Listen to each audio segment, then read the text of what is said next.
Thanks, Lucy. Yeah, so I'll pass it over to Steve first. Okay. Let me just share this.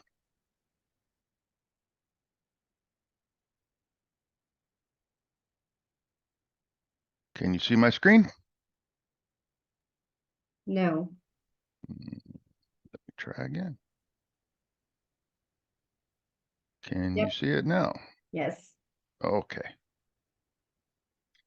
So for my purposes, what I'm going to be talking about today is a methodology within Zuken's Design Force tool to essentially create a phased array structure in a rapid fashion. And these same methodologies are applicable to any type of design with repetitive patterns. So, multi-channel, any kind of repetitive component or copper array sequence can kind of be stepped and repeated using this mechanism. But for our focus today, let's talk a little bit about phased array. And so what is a phased array? It's an array of small antennas. And these antennas allow for attenuation and amplification from other sources. This direction of this signal, it's controllable through the digital circuitry. So you can emphasize in one direction, X, Y, and so on. And based on that, it's easy to change the direction of the signal. It's just a matter of, passing a call. These phased array antennas benefit from a great level of beam agility and adaptive beamforming, and so, going from the traditional dish to a phased array, and you kind of see a graphical representation there of what that beamforming might look like in a wave attenuation type perspective. So, what kind of drove this? Well, a traditional dish requires a large curved surface area.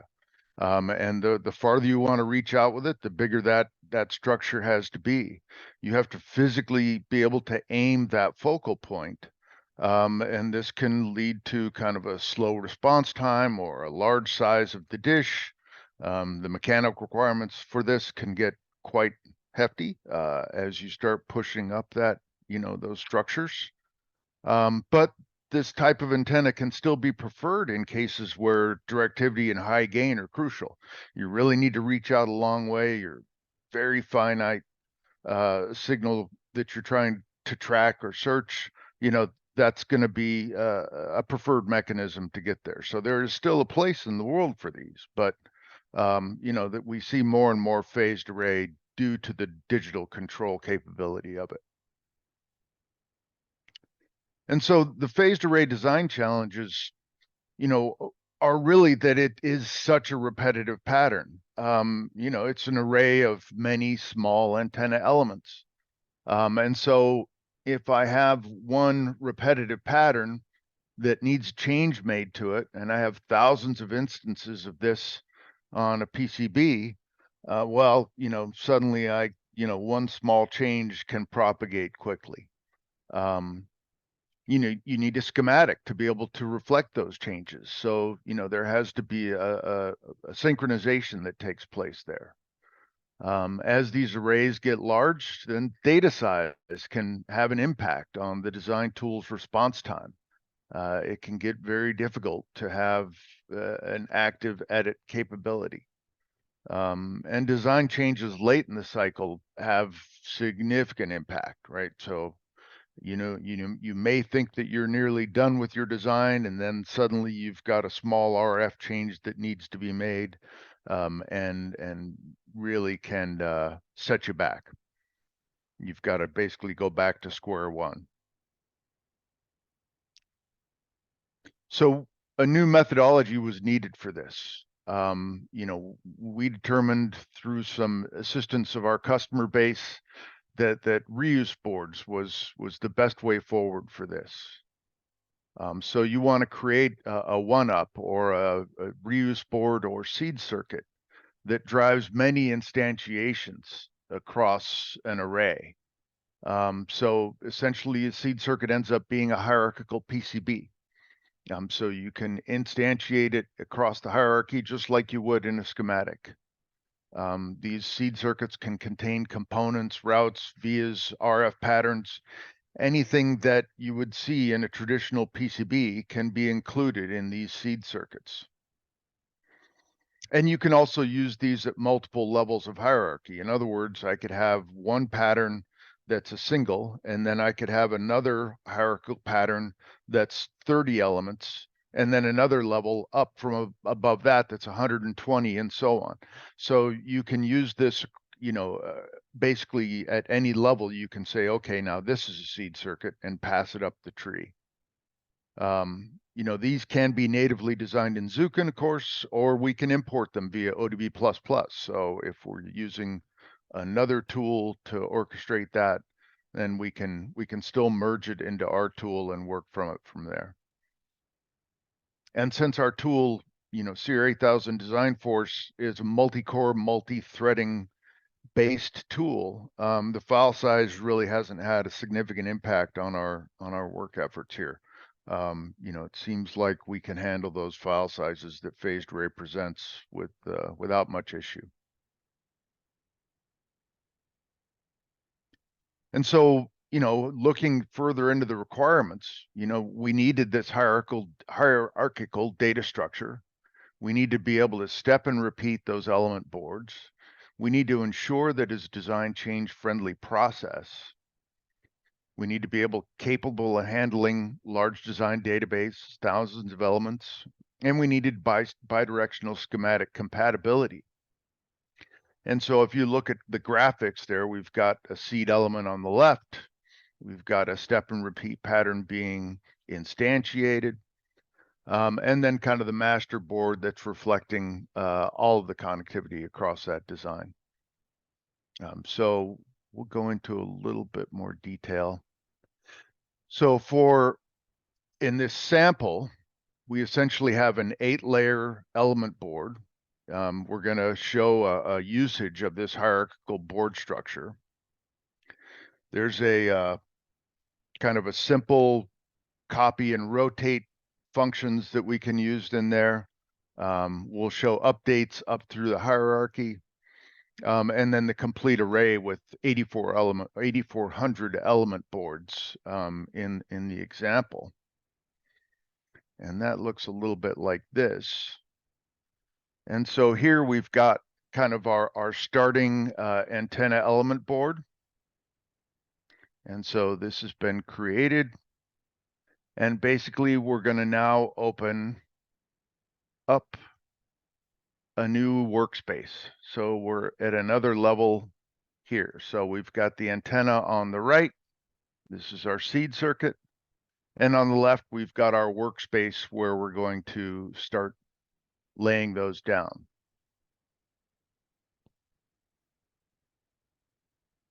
So here we're going to go into this reuse board and pull it up.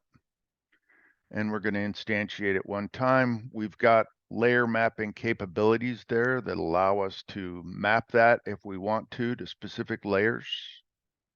Oh, shoot. Excuse me. Let's get back to that. So we were here.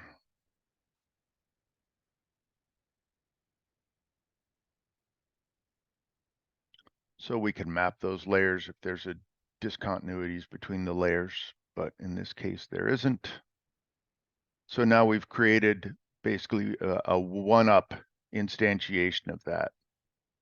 And now, right now, this is kind of at a flattened level. It's not really an intelligent expanded design yet. And so we're going to use a relative copy. And you'll see that it's simple to specify the points. And this item is being treated like a board block. And so we're going to copy that over 9 times. And then we'll do the same in the vertical direction with an offset.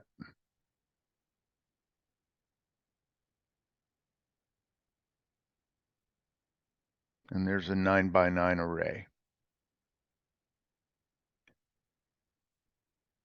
So from there, we can now create a rotated pattern that duplicates that.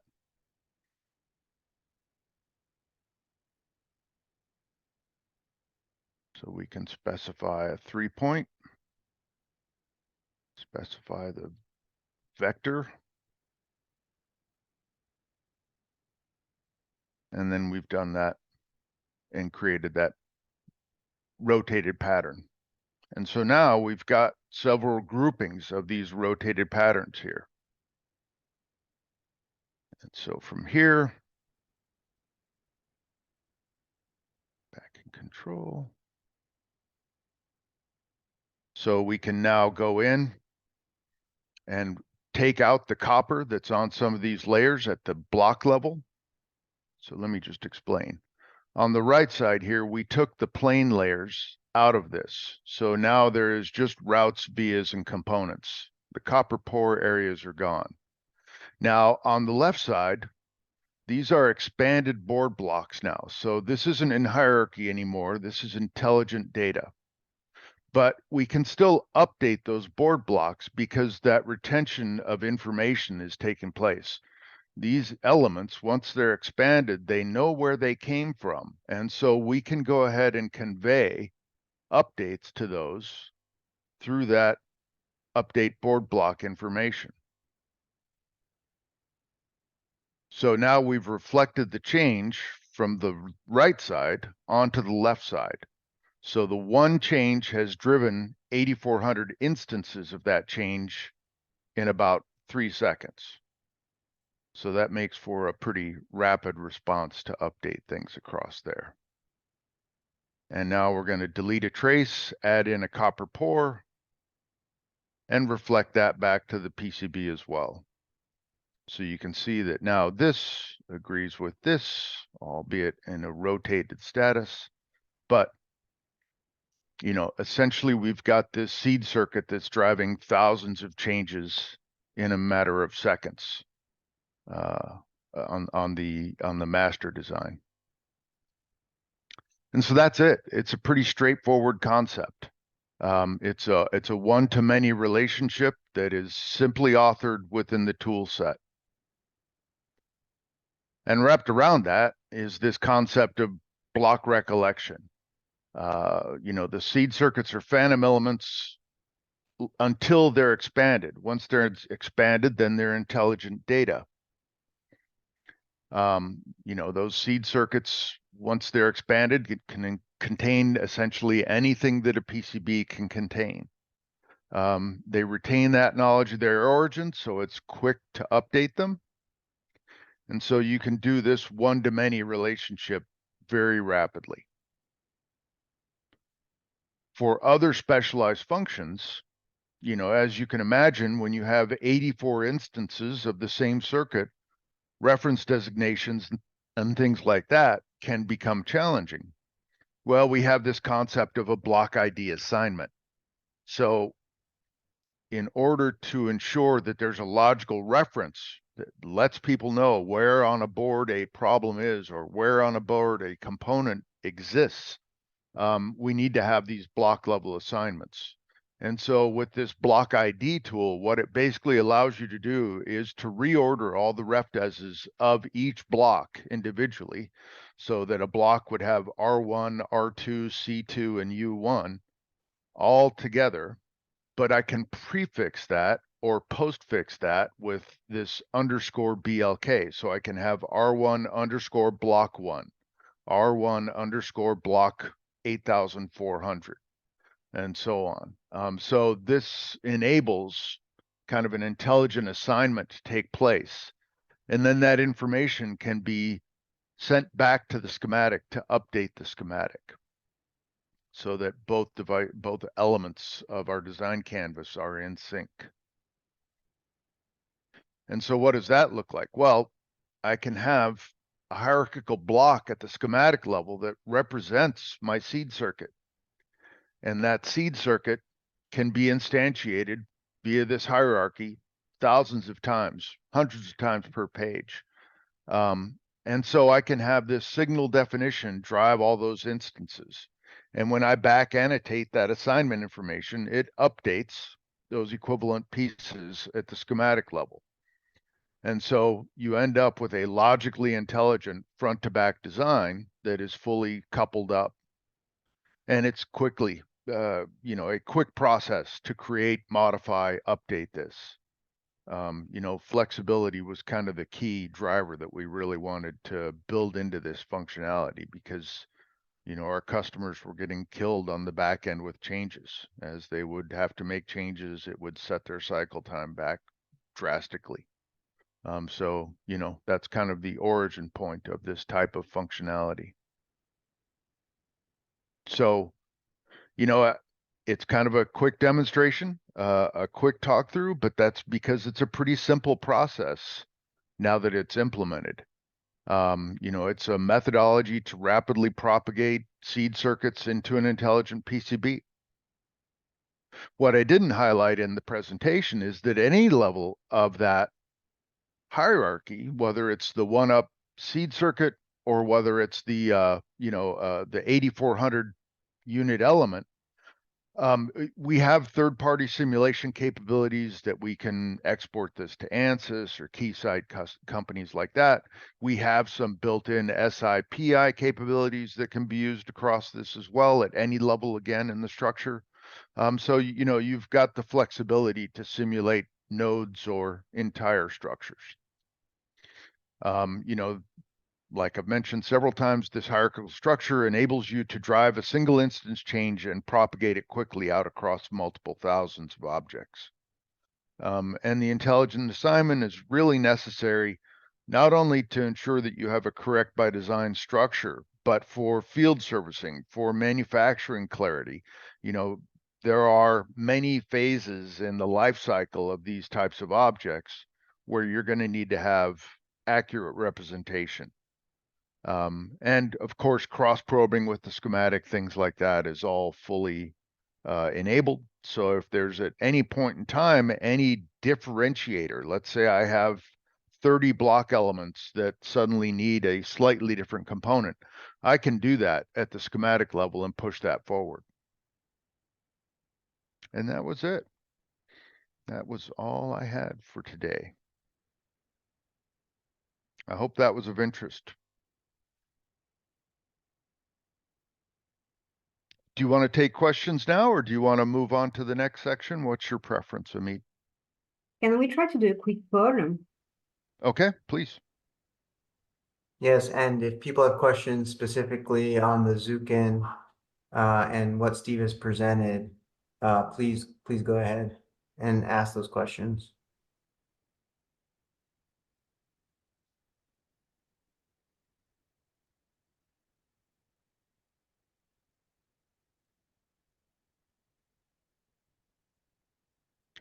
So you should see the poll up on your screen. If you could please answer that poll for us, that would be great. Thank you.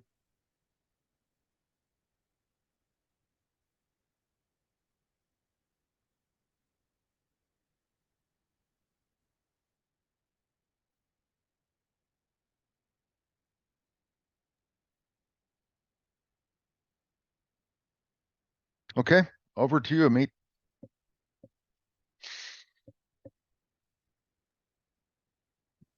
Yeah, thanks, Steve. Let me share my screen.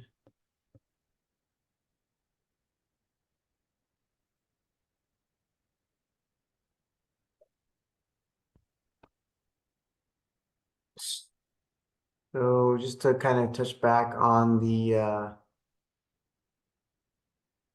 table of contents, let me go back to that.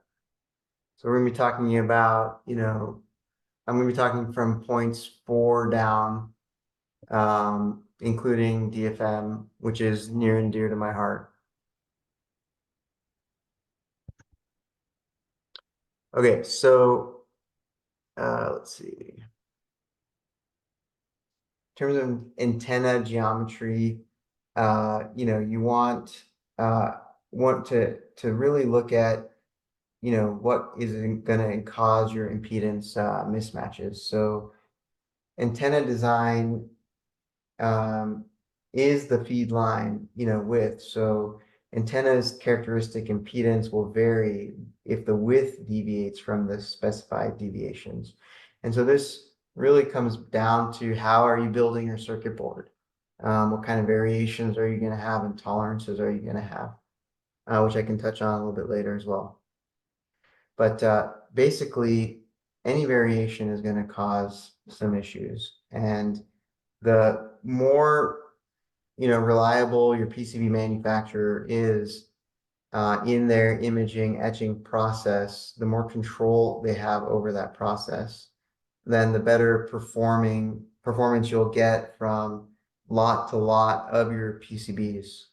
So every lot of PCB is definitely different. So in production versus prototype, if you ran SPC on how your boards are performing, the smaller set, like your prototype, will oftentimes perform a lot better than your production. And this is the reason. There's just lots of variations. So some of the design considerations is to incorporate grounded coplanar waveguides. So the GCPW offers a superior isolation by strategically placing a signal line between two ground conductors on the dielectric layer. And in addition to the ground conductors on the top layer, there's an additional ground plane beneath the dielectric layer. And this setup enhances isolation and reduces noise interference overall. And to further improve the connection, two vias connect the top and bottom ground planes. And these vias ensure a solid ground connection. So just a quick comment again on DFM. So these types of vias can be called out differently, different pad size, geometry, and via sizes because they have a different function electrically in your board. So you can talk to your fabricator and see what would be appropriate design rules for these types of vias. And so impedance is directly proportional to the signal to ground spacing. By carefully adjusting this spacing, you can achieve the desired impedance for your specific application. So you want to keep your antenna connecting trace length to not more than 10% of the operating wavelength. You want to maintain consistent signal to ground spacing along the line. Any variations can lead to impedance mismatches. And this has to do with picking the right materials, which we'll cover a little bit later.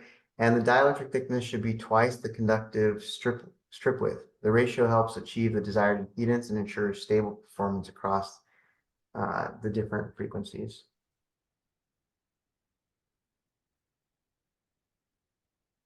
So you can also implement pi matching in your PCB antenna designs. So to achieve the optimal impedance matching in the RF frequency range, you can incorporate a pi network at the receiver end. This helps match the impedance between the load and the antenna, ensuring efficient signal transfer.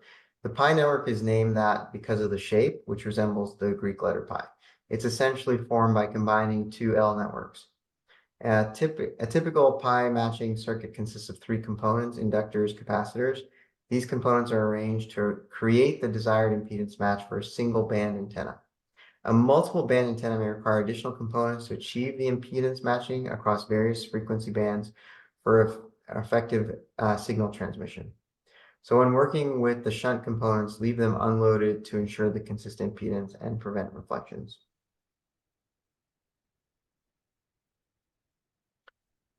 To verify the antenna's impedance matches the transmission line impedance, you can calculate SWR and S11 parameters. The ideal SWR is 1:1. This means the antenna radiates all transmitted power without reflection. However, achieving a perfect 1:1 SWR is impossible in practical scenarios due to parasitic components and inherent imperfections, both in the manufacturing process and just in the design itself. So typical and acceptable SWR for PCB antennas is less than 2:1. This indicates that most transmitted power radiates efficiently with minimal reflection. A low SWR indicates minimal signal reflection, while a high SWR means a significant portion of the transmitted power is reflected to the transmitter. To evaluate the PCB antenna impedance mismatches precisely, you can calculate the S11 using a vector network analyzer at the feed point. The S11 parameter or return loss indicates how much power is reflected from the antenna. A low S11 value signifies good impedance matching and minimal reflection at the feed point. Conversely, a high S11 value indicates an impedance mismatch and a higher SWR along the feed line. When designing antennas, follow specific guidelines to optimize performance and minimize interference by positioning high-frequency signal traces as close to the ground planes, ideally within one dielectric layer distance. Place the low-frequency signals on layers that are less critical for maintaining signal integrity. These separations help to avoid coupling between high-frequency and low-frequency signals. Use continuous ground planes below the antenna trace to enhance shielding and reduce EMI. Adjust the dielectric thicknesses on the stack up to achieve the required impedance in the antenna traces.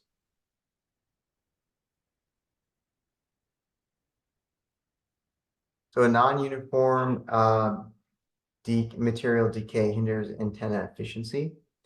So when selecting your materials for antenna design, it's crucial to prioritize those with a stable and low dielectric constant, ideally ranging from 3 to 3.5.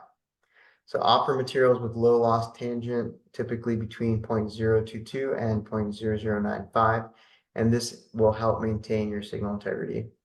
So we have a materials selector tool on our website, and we also have an impedance calculator, which can calculate your loss tangent. So I highly recommend using those tools. They're free. And you also want to be concerned about how does the material process. So that you have to talk to your fabricator. What experience do they have with that specific material? And overall, you need to be aware of your CTE mismatches. This is really not the responsibility of your fabricator. It's the responsibility of you. But you can always talk to your fabricator and see if they have any inputs on that specifically. Rogers is a very common material. There's also Isola materials and different materials as well in the industry, I guess, are kind of playing catch up to Rogers in general. So yeah, there's plenty of choices. Just make sure that your fabricators have had experience with those materials. You want to be cognizant of the surface roughness on the antenna trace, because that can introduce impedance variations, which can cause reflections and distort the radiation pattern. So to mitigate these issues, you can incorporate materials with a very low profile and even ultra low profile copper. So talk to your fabricator, make sure they have access to those materials, make sure they're using those in the planning stage to build your product. These materials will help reduce surface roughness and minimize signal loss, improving the overall antenna's radiation patterns. So there are some details on the fabrication side that if it's a multi-layer board, you definitely need to talk to the fabricator, understand what their lamination process is going to be like, how are they going to ensure that DLAM doesn't take place and that there's a good bond strength. All those are really important.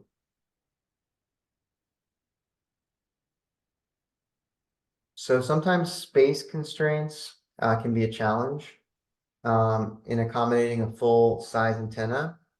So, what you can do is you can try and miniaturize, such as using a meandered or serpentine structure to overcome these types of challenges. So these designs will maximize the antenna's electrical length while compacting its physical size.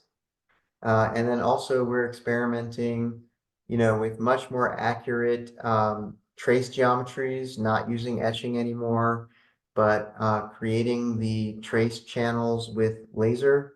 So it's a very accurate formation of the antenna essentially. And you know, you don't have to worry about the etching issues that come with, you know, these types of trace patterns. You can also,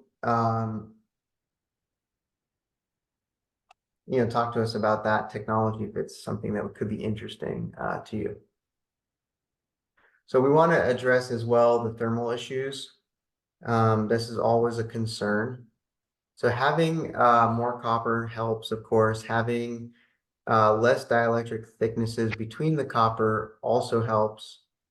You know, using heat sinks, of course. So these are all things that you can do to, you know, help alleviate the thermal issues that can happen. In terms of design, you can incorporate a split ring structure, and this design creates space between the antenna elements, facilitating some airflow, improving heat dissipation.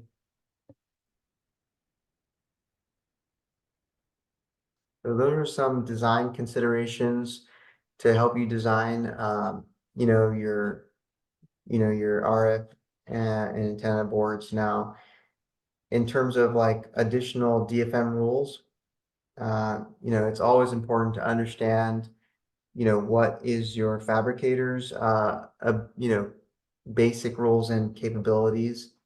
You know, how close can they have a ground port to the edge of the board? You know, what's their tolerances on routing? Routing used to be, you know, very inaccurate. And so these days there's vision routing as well. So you can come within plus or minus, you know, I would say even 3 mils from the edge of the board. You know, most fabricators should be able to do that if they have the latest equipment. So where you put your copper and how close it is to the, you know, next copper features, you know, you need to consider that. And then having, you know, your antennas on the board corners can maximize the radiation efficiency and minimize any interference. And you also want to keep areas that should have no copper, you know, mark them on your fab notes as a keep out area, so that the fabricator doesn't inadvertently put markings into the copper around that empty space. So adding capacitors and inductors, resistors near the antenna can also be beneficial. These components will help minimize parasitic inductance and capacitance, which can otherwise degrade the antenna's performance. You can also experiment with different PCB stack-ups and incorporate some of these electrical performances within the stack-up itself with the special materials like a Ticer or Omega Ply. You want to maintain a clearance of lambda by 10 to lambda by 4 between the antenna and the ground plane. This spacing will help avoid signal loss. And another important consideration is to avoid covering antenna traces with solder mask. So covering the traces can alter the effective dielectric constant. One side note, if you put on your fab drawing solder masks to be no less than 1 mil, if a fabricator is paying attention to that, they're going to do 2 coats of mask to ensure that minimum mask requirement is met, but that could be at the detriment to the performance of your, you know, RF board. So I would consider not having that requirement of solder mask. So when choosing a material for your PCB, check that those thicknesses are available by your fabricator. If it's specialty material, let the fabricator know ahead of time. They could order the materials early while your design is getting done. And then you can, you know, be off and running when your design is complete. So we've set up, CR Circuits has set up processes to incorporate that within our, you know, manufacturing process, whether it's a long lead time component or long lead time fabrication materials. You can order those ahead of time. You just talk to your account manager. So here are some regulatory standards for RF PCBs. I think these are always good to know that they exist. And I think that's kind of it from my side. Here's some additional resources as well.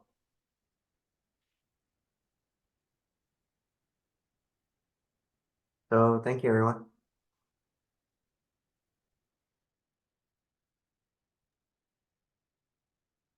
Thank you. You can start posting your questions in the Q&A section.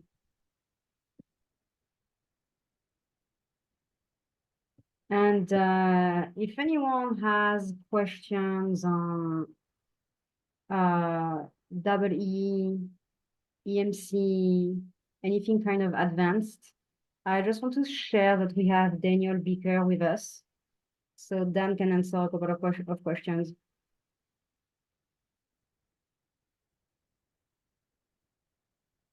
Okay, Amit, we have one question.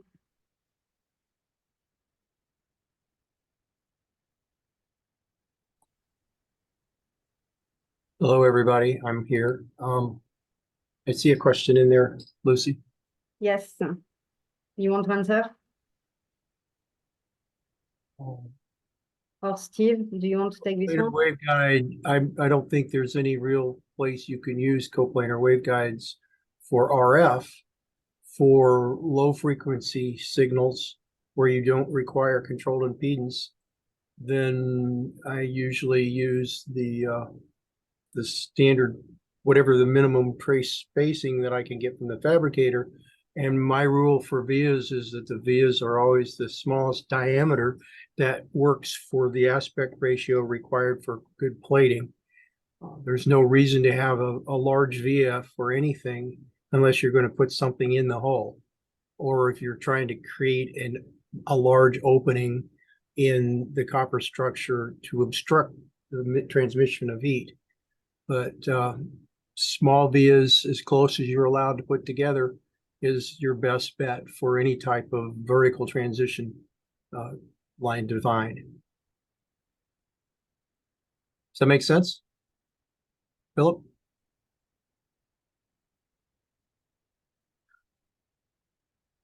Lucy, can you Philippe is allow muted. the attendees to unmute and ask questions? Yeah, Also, if you raise your hands, I will allow you to talk.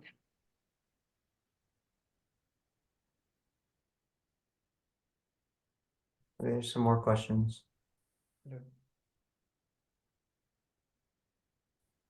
Okay, Steve, let me know if you want to take any of these questions.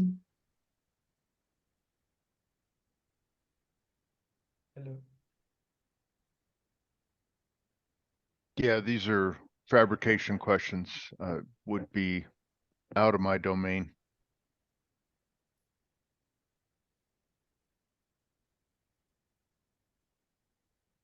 Lucy, is Steve Carney with us? No, he's in a customer call. Oh, okay. So there's one question: should you go about PCB selection to mitigate the thermal management challenges? So, and then which material factors should be prioritized? Yeah, so the data sheets for PCB materials, have this information on them, like how well can the heat transfer through the dielectric materials.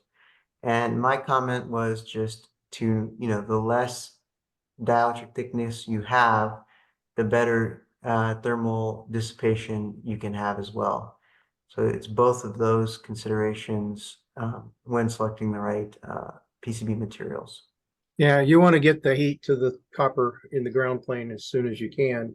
So the lower that thermal resistance is in the dielectric, the better. And then, of course, if there's a heat conducting surface on the IC, so then you connect those to the copper in the ground planes. Back to the statement before, is use the smallest via size that you can, and then that will fill with copper during the plating process, and that gives you a very effective mechanical connection to do the thermal conduction from the IC to the heatsink, which is basically the ground planes in the PCB stack.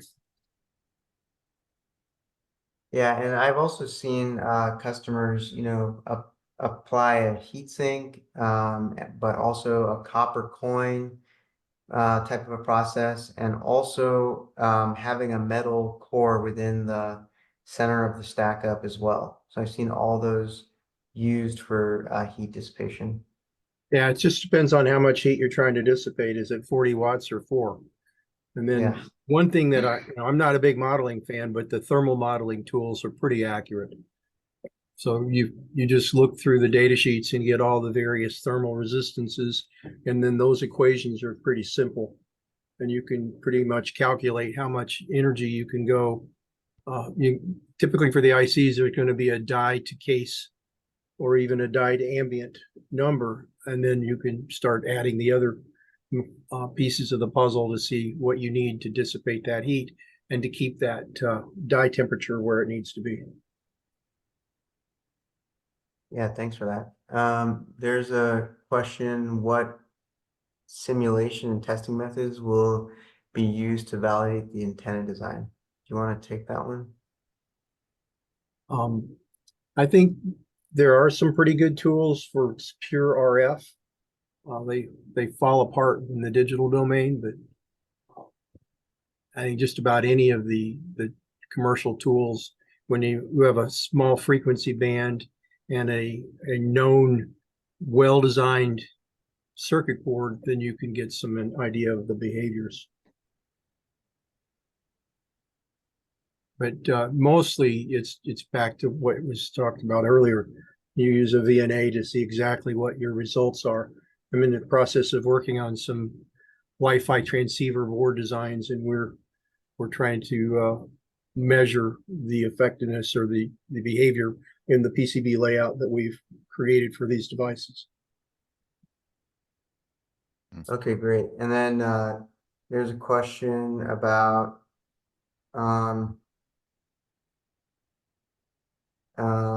when should we use GCPW? I mean, which type of signals? Ground coplanar waveguide, I would assume. Oh, yeah, those would be very low frequency. Again, because you can't manage the impedance from coplanar, you've only got the thickness of the copper foil, and you start sticking that into impedance calculations, you're getting pretty close to that of free space, no matter how close together the two traces are.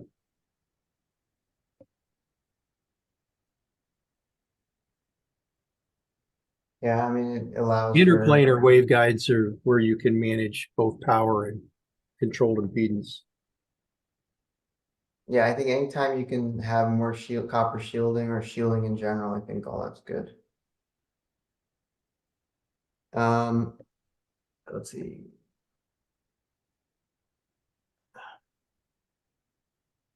The next question, I'm not sure I can answer that one. There's some questions that we definitely cannot answer. Yeah, typical 2x2 MIMO. That's going to be frequency dependent. I think a lot of times, at least, there are some app notes from IC vendors that are okay, and the ones typically related to RF transceivers are pretty good because those guys believe in fields and they know how to do that, and the results are testable, and they depend on you being able to do a good design in your transceiver, because if it doesn't work, you won't sell your product and they won't be happy. I think dancing around the question, but that's what I would do. I would go to the data sheet. I've seen that data pretty explicitly expressed in the data sheet for the Yeah. very reason you outlined. Yep. Yeah, these are people that are real field scientists. They understand and believe. It's not like the rest of us former digital engineers who believed in electrons and wires. These guys know it's electromagnetic field in the dielectric, and they know the importance of tuning not only the power supply to a narrow band to support the most effective operation of the driver, but also catching that energy, placing it into a properly sized three-dimensional structure of the antenna related to the frequency, the quarter wavelength of that particular signal.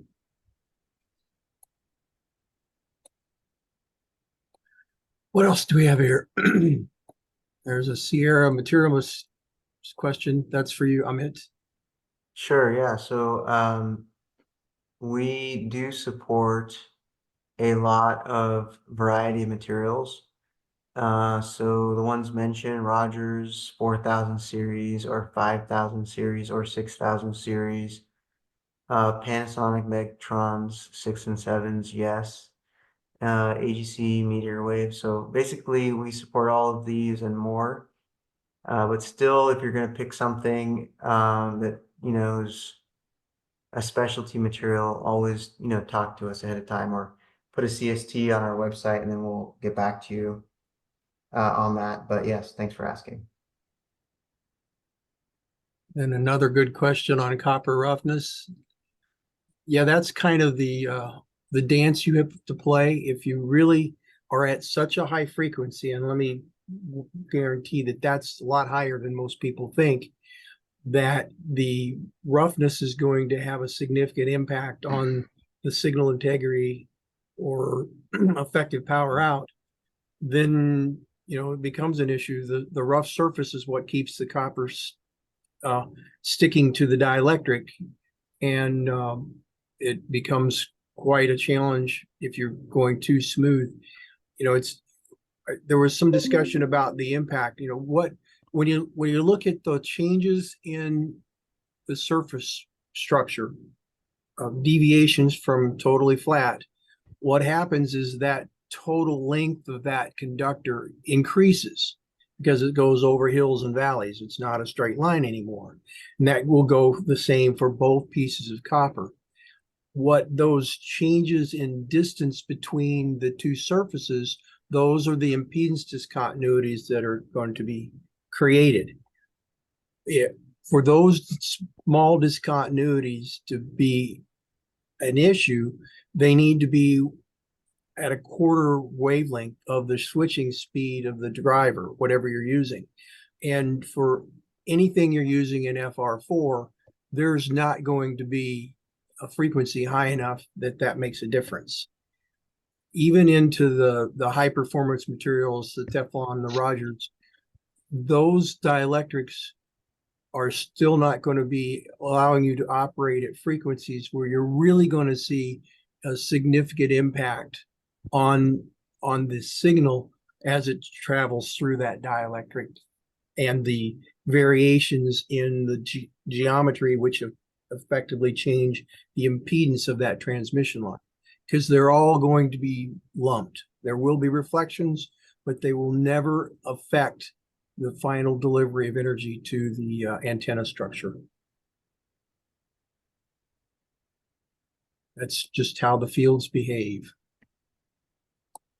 What RF technology uses the least energy? It really depends on how far away you want the transmitter to be from the receiver more than anything. Yeah. There's a lot of ways to answer that. BLE is a really good thing, Bluetooth Low Energy. Again, it depends on the application. How far from the sensor do you need to be able to have for your key fob from your car? How far away from your phone do you need to have your thermometer? And those kinds of things are really what determine, because that power to achieve the signal strength at a specific distance is the defining factor. So it's really driven by the application itself.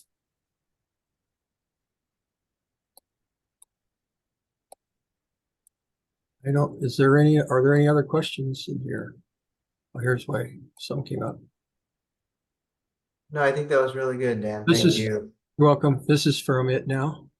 Oh yeah, the ODB versus Gerber. We always like ODB. Gerber is still very predominant. The reason for that is the software tools vary in their ability to implement ODB properly. So I would use ODB, but then I would also double check the ODB. So yeah, but ODB is essential for assembly. There's no choice around that. For PCB fabrication, you can use Gerber, but still recommend ODB. And then I also definitely recommend IPC 2581, which is easier to double check because I think there's free IPC 2581 viewers out there. And it's a newer standard, but I think it is gaining good momentum. And there's a lot of advantages to 2581. So, you know, Sierra is making an effort to support the 2581 standard more. Our StackUp tool on our website outputs 2581, which you can then import into your design packages. So yeah, you could think of ODB as just and IPC 2581 as similar, but 2581 is being worked on more aggressively to improve the communications back and forth between the designer and the manufacturer. And you can control, I mean, this is not a 2581 presentation, but you can control how much data or information the fabricator receives with 2581, which is really good. And if you're worried about sensitivity of information. So yeah, I think I'm really a proponent of 2581, even over ODB. So Someone is asking how to double check ODB++. I don't know how to do that actually, because I don't think they provide. ODB is a proprietary format, and I don't think there's any free ODB viewers out there, you know, that are supported. So I don't think there is a way, but 2581, there is absolutely free viewers. Yeah, I use Umate and it's not free, so. Oh,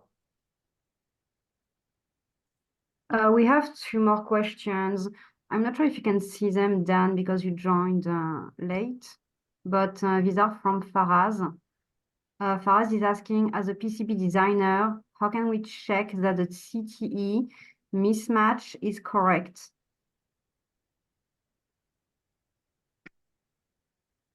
That's another fabrication question because it's really related to the materials. You use the data sheets for the foil and the data sheets for the laminate, and make sure that expansion coefficient is within IPC standards. And we have a new question. What advancements in RF technology do you find most exciting?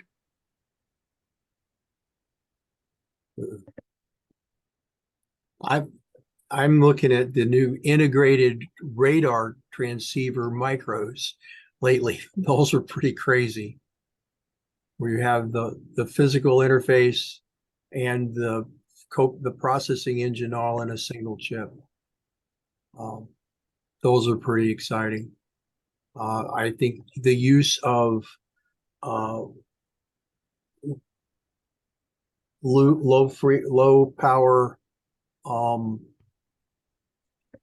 it's not Bluetooth, but a similar bandwidth for telling if there's somebody sitting in a seat in a vehicle, occupant detection, and even hand movement detection. So they're watching where your hands are, and while you're driving down the road. I'm obviously automotive focused because I'm support our automotive customers, but those are the two coolest things I think that are coming down the road right now. You know, the integration is very exciting.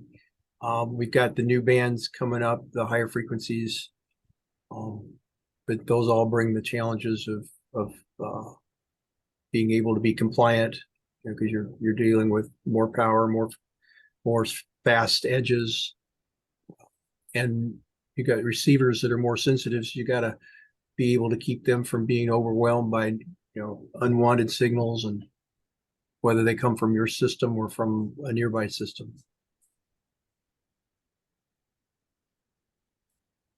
Thank you. And one last question for Amit. yeah. So as far as I know, we don't do SMT of passives within the circuit board. We've done it in the past, but it's not like a regular thing or anything like that. I don't think that the cost versus the return on investment are there Yeah. for digging holes in there. There are some technologies that Sierra's working on that might help in that particular realm, but those are things that we're both secretly working on together, related to their new fabrication techniques and some of the things that those enable when you start to build new types of structures using instead of subtractive technology, the additive technologies. Okay, thanks, Dan, for that, and thanks, Lucy, thanks everyone. Yeah, thank you so much, Zuken and Steve, for doing this webinar with us. Thank you so much, Dan, for joining for the Q&A. Thank you, Amit, for presenting. Thank you, everyone. I'll send you the sorry, I will send you the recording and slides later today. Thank you, everyone. Bye-bye. Have a good day. Have a good day. Thank you. Bye. Bye. Thank you.